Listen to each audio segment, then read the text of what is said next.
Hello dear friends, today we are going to discuss fourth part of atomic structure unit. Today we are going to discuss new topic quantum number. Quantum number क्या होते हैं? Those numbers which defines the actual positions of atom, actually electrons in an atom. Atom के अंदर electron की actual position कहाँ पर है, उनका एड्रेस कहाँ है, तो उन एड्रेस को रिप्रेजेंट करने के लिए, उनकी पोजीशन को रिप्रेजेंट करने के लिए जिन नंबर्स का आप इस्तेमाल करते हैं, that numbers are known as quantum numbers. तो quantum numbers are of four types: principal, azimuthal, magnetic और spin quantum number. Principal quantum number it tells about the main energy shells और मेन एनर्जी लेवल्स को represent करता है. आपके पास, आपको पता है कि अब आपके ऑब्जेक्टिव टाइप क्वेश्चंस आने हैं तो वहां पे भी ध्यान रख सकते हो, ये मेन एनर्जी लेवल को बताता है. अगर आपके पास कोई एटम है बोर मॉडल के अकॉर्डिंग, तो आपको पता है कि सेंटर पर न्यूक्लियस होता है, उसके चारों तरफ सर्कुलर पाथ में ऑर्बिट्स होती हैं जिन्हें आप जनरली KLMN से रिप्रेजेंट करते हैं, n = 1 2 3 4. अगर n की वैल्यू n से हम प्रिंसिपल क्वांटम नंबर को शो करते हैं. अगर n = 1 है तो इसका मतलब फर्स्ट शेल में है, सेकंड शेल में है, थर्ड शेल में है, फोर्थ शेल में. n = 1 तो वन शेल, 2 थर्ड फोर्थ, इस तरीके से आप प्रिंसिपल क्वांटम नंबर के बारे में आप बताते हैं. एक्चुअली ये number of main energy level और नंबर ऑफ शेल्स को बताता है कि इलेक्ट्रॉन कौन से वाले ऑर्बिट में प्रेजेंट है. एक्चुअली बोलूं तो ऑर्बिट को रिप्रेजेंट करता है. फिर हम बात करते हैं एजीमुथल क्वांटम नंबर की, जिसे हम स्मॉल l से भी रिप्रेजेंट करते हैं. अगर मैं इसे जनरली बोलूं तो ये ऑर्बिट के अंदर ऑर्बिटल को बताता है कि अगर ये कौन से ऑर्बिट में है. जैसे अगर पहले ऑर्बिट में, तो पहले ऑर्बिट में तो एक ही ऑर्बिटल पॉसिबल होती है, 1 है. अगर ये सेकंड शेल में तो 2s ऑर्बिटल में है या 2p ऑर्बिटल में है, वो l बताता है. अगर आपके पास थर्ड शेल में है तो 3s में है, 3p में है या 3d ऑर्बिटल में है, ये आपका l बताता है. अगर आपके पास फोर्थ शेल में है तो 4s में है, 4p में है, 4d में है या 4f ऑर्बिटल में है, वो बात आपको l रिप्रेजेंट करता है. और ये जो l की वैल्यू होती है वो 0 से लेकर के n-1 तक होती है, यानी कि n पे डिपेंड करती है. इफ n = 1 तो l की वैल्यू आपके पास 0 से लेकर के 1 n की जगह 1 है, 1 - 1 0, तो l की वैल्यू 0 ही पॉसिबल है. अगर आपके पास n = 2 है तो l की वैल्यू 0 से लेकर 2 - 1 यानी कि 0 से 1 तक पॉसिबल है. अगर आपके पास n की वैल्यू थर्ड शेल में है तो l की वैल्यू 0 1 और 2 सब पॉसिबल है. n = 4 है तो l की वैल्यू आपके पास 0 भी हो सकती है, 1 भी हो सकती है, 2 भी हो सकती है, 3 भी हो सकती है. ये आपको पता है. अब ये आपको कैसे देखना होता है, अगर आपके पास l की वैल्यू 0 1 2 3 इस तरीके से, तो आपके कौन से ऑर्बिटल में इलेक्ट्रॉन होने वाला है. अगर 0 है तो s ऑर्बिटल में, 1 है तो p ऑर्बिटल में, 2 है तो d ऑर्बिटल में और 3 है तो आपका f ऑर्बिटल में. आप खुद से सोचो कि अगर n = 4 है तो आपके पास कौन कौन से ऑर्बिटल पॉसिबल है. 4 में 4s, इसके लिए 4p, l की वैल्यू 1 है तो इसका मतलब p ऑर्बिटल में, 4d और 4f. इसी बेसिस पर आप कहते हो कि इलेक्ट्रॉन 4s 4p या 4d या 4f में पॉसिबल हो पाता है. तो वो आपको ये आपका l वाला पॉइंट समझ आया होगा. तो आप इसके बेसिस पर क्वेश्चंस कैसे बनते हैं वो भी हम बात करते हैं. फिलहाल आपको ये समझना है प्रिंसिपल क्वांटम नंबर क्या होते हैं, शेल्स को बताते हैं या ऑर्बिट्स को बताते हैं. एजीमुथल क्वांटम नंबर ऑर्बिट के में कौन से ऑर्बिटल में प्रेजेंट है वो आपका l रिप्रेजेंट करता है. तीसरी बात करते हैं मैग्नेटिक क्वांटम नंबर की. तो मैग्नेटिक क्वांटम नंबर पे हम बात करें तो मैग्नेटिक क्वांटम नंबर जो है हम यहाँ पे एक्सप्लेन कर लेते हैं. पहले तो इसे स्मॉल m से रिप्रेजेंट करते हैं और इसकी वैल्यू -l से लेकर के +l तक होती है. जैसे सपोज l की वैल्यू अगर 0 है, m की वैल्यू -0 से +0, m की वैल्यू 0 ही पॉसिबल है. अगर आपके पास l की वैल्यू 1 है तो m की वैल्यू -l से लेकर के +l, -1 से +1 तक. अगर आपके पास l की वैल्यू 2 है तो m की पॉसिबल वैल्यू -2 -1 0 1 और 2 ये पॉसिबल है. अगर l की वैल्यू 3 है तो -3 -2 -1 0 1 2 3 इस तरीके से पॉसिबल है. आप सोचो कि अगर आपके पास l की वैल्यू 0 है तो एक ही s ऑर्बिटल है, m की वैल्यू इलेक्ट्रॉन मतलब इस ऑर्बिटल में प्रेजेंट है. अगर आपके पास l की वैल्यू 1 है तो आपको पता है m की वैल्यू -1 से +1 तक होगी, तो आपके पास 3 ऑर्बिटल बनेंगे. इस ऑर्बिटल में इलेक्ट्रॉन, तो इसका मतलब -1 0 1. आपको पता है l की वैल्यू 2 है तो इलेक्ट्रॉन d ऑर्बिटल में होंगे जहाँ पे 5 ऑर्बिटल होती है, -2 -1 0 1 और 2. आपको पता है कि अगर l की वैल्यू 3 होगी तो f ऑर्बिटल में होगा. f के लिए 7 ऑर्बिटल्स बनती है, 1 2 3 4 5 6 7 हो गए होंगे, -3 -2 -1 0 1 2 और 3. मतलब अगर इलेक्ट्रॉन यहाँ है तो इसका मतलब -3 है, यहाँ है तो -2 है, ऐसे में भी है तो भी -2 है. इस तरीके से आप m को रिप्रेजेंट करते हैं. तो आपके पास मैंने बात करी स्मॉल m की, प्रिंसिपल क्वांटम नंबर जो ऑर्बिट को बताता है. आपके पास बात करी l की, जो आपके पास किसी ऑर्बिट में इलेक्ट्रॉन ऑर्बिटल में बताता है कि इलेक्ट्रॉन कौन से ऑर्बिटल में. एम की बात करें तो ये आपके पास ओरिएंटेशन को बताता है। ओरिएंटेशन का मतलब 3D स्पेस में अरेंजमेंट है। जैसे आपको पता है कि अगर आपके पास आपको पता है कि इलेक्ट्रॉन p ऑर्बिटल में तो p के px में है, py में है या pz में है। तो x एक्सिस के लॉन्ग, y एक्सिस के लॉन्ग या z एक्सिस के लॉन्ग, px में है, py में है या फिर pz ऑर्बिटल में, क्योंकि हमें पता है p ऑर्बिटल डम्बल शेप का होता है। तो px में है, py में है या pz में है, तो वो उस ओरिएंटेशन को स्मॉल m बताता है।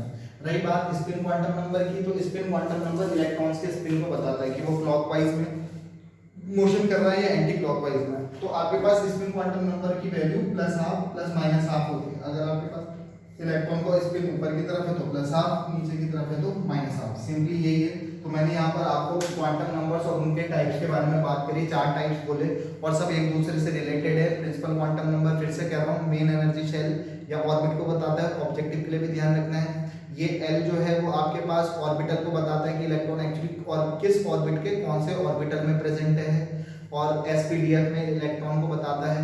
M आपके पास ओरिएंटेशन को बताता है। अगर P के ऑर्बिटल में तो P के px, py, pz किस में है। D ऑर्बिटल में तो D के 5 ऑर्बिटल होते हैं, तो कौन से वाले ऑर्बिटल D के कौन से ऑर्बिटल में प्रेजेंट है वो M बताता है। स्पिन क्वांटम नंबर आपके स्पिन को बताता है। प्लस हाफ और माइनस हाफ इनकी जनरल सिंपली वैल्यूज होती हैं। तो आपको ये सब क्लियर हुआ होगा। इससे रिलेटेड क्वेश्चंस किस तरीके से बनते हैं उस पर बात करते हैं। क्वांटम नंबर से रिलेटेड हम क्वेश्चंस पे बात करते हैं, क्वेश्चन किस तरीके से पूछे जाते हैं। फॉर ऐसे जैसे फॉर n इक्वल टू 3 के लिए राइट ऑल 4 क्वांटम नंबर्स, बाकी के और 4 क्वांटम नंबर n तो दिया ही है, तो आपको बाकी के ऑल 4 पॉसिबल क्वांटम नंबर क्या क्या पॉसिबिलिटी है, पॉसिबल क्वांटम नंबर्स के बारे में आपको बताना है। तो आपको पता है कि अगर आपके पास n की वैल्यू 3 है तो l की वैल्यू क्या क्या हो सकती है। आपको पता है l की वैल्यू n पे डिपेंड करती है, 0 से लेके n-1 तक होती है। तो 0 भी हो सकती है, 1 भी हो सकती है और 2 भी हो सकती है। तो ये सारी पॉसिबल वैल्यूज हैं। तो आपको पॉसिबल वैल्यूज बतानी है l के लिए भी, m के लिए भी और s के लिए भी। तो अब m की बात करते हैं। इफ l इक्वल टू 0 है तो m की पॉसिबल वैल्यू हमें पता है -l से +l तक होती है। m की पॉसिबल वैल्यू -l से +l तक होती है। तो 0 के लिए -0 से +0 ये रहने वाली है। अगर आपके पास, क्योंकि l पॉसिबिलिटी l की वैल्यू की है, तो m पॉसिबल क्या हो सकता है, -0 +1। अगर हम बात करते हैं l इक्वल टू 2 के लिए, तो m की पॉसिबल वैल्यू -2, -1, 0, 1 और 2 ये भी पॉसिबल हो सकती है। अगर क्वेश्चन n इक्वल टू 3 ना होकर के n इक्वल टू 4 होता तो आपके पास यहाँ पे क्या हो जाता है, ये आ जाता 0, 1, 2 और l इक्वल टू अगर 3 होता, m की पॉसिबल वैल्यू -3, -2, -1, 0, 1 और 2 ये भी पॉसिबल हो सकती है। रही बात, आप बता चुके हो कि n दिया था आपको, l के बेसिस पर m की पॉसिबल वैल्यूज भी बता दी आपने, और s की पॉसिबल वैल्यूज प्लस हाफ या माइनस हाफ कुछ भी हो सकते हैं। तो इस तरीके से आपको n की कोई वैल्यू दे देगा, उसके लिए बोलेगा right all possible quantum numbers for rest quantum numbers, बची हुई क्वांटम नंबर को आप एक्सप्लेन करो, वो सब करो। तो आप इस तरीके से आप बता सकते हो, ठीक है। एक इसमें दूसरे टाइप का क्वेश्चन पूछना जाता है कि क्वांटम नंबर से रिलेटेड, तो उससे रिलेटेड हम बात करते हैं जैसे ऐसे right all 4 quantum number for 24th electron of copper. 24th मैं क्वेश्चन को और बढ़ा देता हूँ, 24th, 15th and 29th electron of copper. Copper के 24th, 15th और 29th इलेक्ट्रॉन्स की चारों क्वांटम नंबर के बारे में आप बताएंगे। सबसे पहले तो आपको कॉपर आपको पता होना चाहिए, कॉपर बाइशप का एटॉमिक नंबर 29 होता है। इसका इलेक्ट्रॉनिक कॉन्फ़िगरेशन करेंगे तो 1s2, मैंने अबाउट में पढ़ाया था इससे पहले वाले पार्ट में, 1s2, 2s2, 2p6, 3s2, 3p6, 4s2 फिर 3d। लेकिन आपको पता है ये एक्सेप्शन है, तो 4s1, 3d, 10 इस तरीके से भरे जाते हैं। आपको पता करना है 15, 24 और 29 इलेक्ट्रॉन की चारों क्वांटम नंबर के बारे में बताना है कि वो क्वांटम नंबर क्या है। तो जैसे सपोज आपको 15 के लिए बताना है, तो 2 और 2 4 और 6 10 इलेक्ट्रॉन हो गए, 12, 13, 14, 15, 16। तो जो 15 वाला इलेक्ट्रॉन होगा आपको पता है कि यहाँ होने वाला है 3p में, तो 2 और 2 4 और 6 10 11 12 13 14 15। आपको पता है 15 वाला इलेक्ट्रॉन ये 16 17 18, ये आपको समझ आ रहा है, इसके लिए करना है। अब इसके लिए आपको बताना है कि इसकी सारी क्वांटम नंबर लिखनी है। एक तो आपको इसके लिए बताना है, इस वाले इलेक्ट्रॉन के लिए मैं आपको मेंशन कर चुका हूँ डॉट से। बाकी आपको पता है 18, तो आपके पास 19th जो इलेक्ट्रॉन है वो ये है। 19 के बारे में आपको कुछ नहीं बताना, आप आगे भरोगे तो इलेक्ट्रॉन कैसे भरोगे, 4s1 के 3D में भरते हैं। फिर 19, 20, 21, 23, 24, 24, 25, 26, 27, 28, 29, 29 इलेक्ट्रॉन आपका ये वाला इलेक्ट्रॉन है। 4s1 3D 10, 18th इलेक्ट्रॉन यहाँ हो गए 19, 20, 21, 22, 23, 24, सॉरी 24th इलेक्ट्रॉन ये है। 25, 26, 27, 28 और 29th इलेक्ट्रॉन ये वाला होने वाला है। तो आपको इन इलेक्ट्रॉन के बारे में भी बताना है, इसके भी और इसके भी चारों नंबर के बारे में बताना है। आपको पता है कि सबसे पहले तो अगर मैं इसकी बात करूँ तो ये वाला इलेक्ट्रॉन यहाँ है, और 15th इलेक्ट्रॉन की मैं बात करूँ, इनके क्वांटम नंबर लिख रहा हूँ चारों के चारों। तो आपको बताना है, तो n इक्वल टू आपको यहाँ से पता है कि ये जो इलेक्ट्रॉन है वो यहाँ है, तो n इक्वल टू 3p में है, तो n इक्वल टू तो हो गया आपके पास 3 थर्ड सेल में है। बाकी हम l की बात करें तो l की वैल्यू हमें पता है 0 भी हो सकती है, 1 भी हो सकती है, 2 भी हो सकती है, लेकिन आपको पता है कि ये वाला जो इलेक्ट्रॉन है वो p ऑर्बिटल में है। तो p ऑर्बिटल के लिए अभी मैंने एक टेबल दिखाई थी कि l इक्वल टू 0 होता है तो s ऑर्बिटल में, 1 होता है तो p ऑर्बिटल में, तो इलेक्ट्रॉन p ऑर्बिटल में है तो l की वैल्यू यहाँ पर 1 हो जाएगी। दूसरा पॉइंट। तीसरा n की वैल्यू बात करें, अगर l की वैल्यू 1 होती है तो m की वैल्यू -1 से लेकर के +1 तक होती है, तो इस इलेक्ट्रॉन के ऊपर क्या लिखा हुआ है +1, तो m की वैल्यू हो गई +1। रही बात s की, तो ऊपर की तरफ डायरेक्शन में तो इलेक्ट्रॉन का स्पिन +1 हो जाएगा। 15th इलेक्ट्रॉन के लिए समझ आ गया। बात करते हैं 24th इलेक्ट्रॉन की। तो मैंने आपको मेंशन किया था 3 क्वेश्चन है, ये अलग अलग, ये अलग है, ये अलग है, ये अलग है, मैंने यहीं पे तीनों को एक साथ कंबाइन कर दिया। 24th इलेक्ट्रॉन आपका ये है, तो 24th इलेक्ट्रॉन जो है वो आपके पास 3d ऑर्बिटल में है। तो इसके लिए n की वैल्यू अगर हम बात करें तो n की वैल्यू 3 है, l की वैल्यू बात करें तो d ऑर्बिटल में, d के लिए l की वैल्यू 2 होती है। बात करते हैं n की वैल्यू की, तो -2, -1, 0, 1 और 2। इस इलेक्ट्रॉन के लिए इसके ऊपर लिखा हुआ है 2, तो इसका मतलब m की वैल्यू है 2। रही बात स्पिन की, तो +1। 29th इलेक्ट्रॉन की अगर हम बात करें तो n equal to 29th electron भी 3d ऑर्बिटल में, तो n की वैल्यू इसके लिए भी 3 है। l की वैल्यू की बात करें तो l की वैल्यू आपके पास 2 है, क्योंकि d ऑर्बिटल में है तो 2 होता है। m की वैल्यू की बात करें तो इस इलेक्ट्रॉन के लिए ये है 29, ये भी इलेक्ट्रॉन के लिए भी m की वैल्यू ऊपर 2 है, +2 है, और s की वैल्यू बात करें तो आपके पास नीचे की तरफ है तो -8 है। तो ये हम बात कर चुके हैं आपके पास क्वेश्चन की। तो इस तरीके से अगर आपको बोल देगा 15th इलेक्ट्रॉन ऑफ कॉपर के क्वांटम नंबर, 4 ऑप्शन दे देगा या फिर इन दी ब्लैंक्स में बोल देगा, तो आपको इस तरीके से कैलकुलेट करना होता है। कॉन्सेप्ट समझना है कि किसी भी इलेक्ट्रॉन के लिए आपको पूछ सकता है किसी भी एटम से, और एक इस तरीके का क्वेश्चन पूछ सकता है।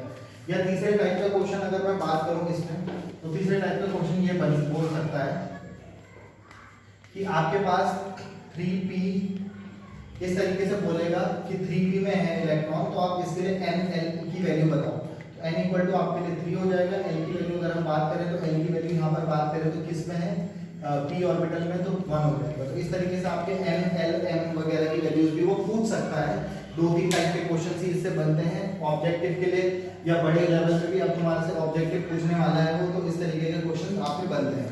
तो होप आपको ये पॉइंट समझ आया हो। किसी को कोई डाउट होगा तो कॉल करके पूछ सकता है। और मैं इससे रिलेटेड एक बात करना चाह रहा था आपके पास, क्वांटम नंबर्स ऑफ इलेक्ट्रॉन। ये आपको इनको क्लियर होना चाहिए, point n l m s को समझना जरूरी था, इसलिए मैंने क्वांटम नंबर पे बात करी, फिर उसके बाद क्वेश्चंस के बारे में बात करी। हाँ, मैं आपको इसी से रिलेटेड, ये जब मैं आपको समझा चुका हूँ, तो इसके बाद एक मैं आपको एक बात करने वाला हूँ, पॉली एक्सक्लूजन प्रिंसिपल। तो पॉली एक्सक्लूजन प्रिंसिपल क्या कहता है, एक एक लाइन में ऑब्जेक्टिव या फिर इन द ब्लैंक्स में आपको ये पॉली एक्सक्लूजन प्रिंसिपल भी कह सकता है। पॉली एक्सक्लूजन प्रिंसिपल का स्टेटमेंट ये होता है, किसी भी एक ही एटम के, जैसे सपोज ये एक ही एटम है, कॉपर ही एटम है, एक ही एटम के किसी भी दो अलग अलग इलेक्ट्रॉन्स की, एक ही एटम के किसी भी दो इलेक्ट्रॉन्स की चारों क्वांटम नंबर कभी भी सेम नहीं हो सकते। एक ही एटम के किसी भी दो इलेक्ट्रॉन की चारों क्वांटम नंबर कभी भी सेम नहीं हो सकती। All 4 quantum numbers of different electron of a same atom never be same. कभी भी चारों क्वांटम नंबर एक साथ सेम नहीं हो सकती। तो इसी को आपका पॉलीज एक्सक्लूजन प्रिंसिपल कहते हैं। जैसे आपके पास ये कॉपर एक ही एटम है, कॉपर के ये 3 इलेक्ट्रॉन है, 15 वाला इलेक्ट्रॉन, 24 और 29। आप अगर इनको देखोगे तो इनकी चारों क्वांटम नंबर कभी सेम नहीं होंगे। देखो n की वैल्यू सेम है लेकिन l की वैल्यू डिफरेंट होगी। n की वैल्यू सेम है, l की वैल्यू भी सेम है, m की वैल्यू भी सेम है, लेकिन आपके पास s सेम नहीं है। तो किसी भी एक ही एटम के दो इलेक्ट्रॉन की चारों क्वांटम नंबर कभी भी सेम नहीं हो सकते। ये पॉलीज एक्सक्लूजन प्रिंसिपल कहलाता है, पॉली चाचा का नियम कहलाता है। पॉलीज एक्सक्लूजन प्रिंसिपल है, तो आप इसका स्टेटमेंट ध्यान रख सकते हैं ऑब्जेक्टिव टाइप के लिए, फिलिप्स के लिए, राइट एंड रॉन्ग के लिए, तो 1 मार्क्स के ऑब्जेक्टिव टाइप क्वेश्चन बनते हैं। क्वांटम नंबर मेरे फेवरेट टॉपिक्स में से रहा है और मुझे काफी पसंद है, क्योंकि यहाँ से काफी सारे क्वेश्चन बन सकते हैं। फिलहाल तब तक के लिए जी लो अपनी जिंदगी, नेक्स्ट वीडियो में पियेंगे आप लोगों का खून। Have a good day, goodbye, good night, शुभ रात्रि।